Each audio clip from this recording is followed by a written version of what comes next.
banju? Da.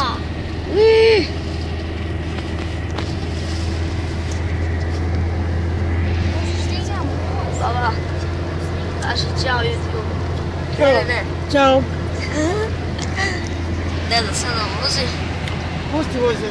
Neću. Dobro.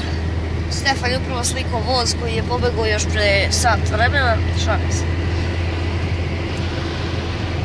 Verujte ljudi, izaći će klip kad budemo stigli u banju zato što ovdje nema interneta i ono da ga izbacim.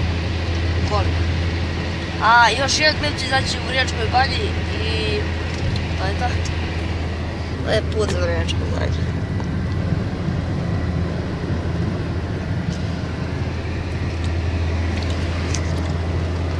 Vidi baba. Ne znam što. Ne.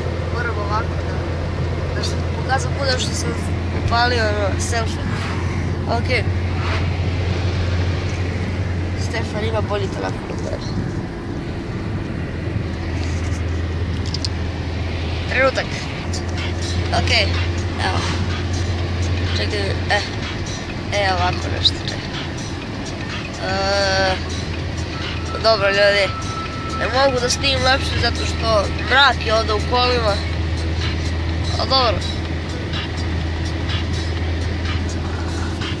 Stefane, igraš igricu. Dobro, to je to. Pozdrav, vidimo se.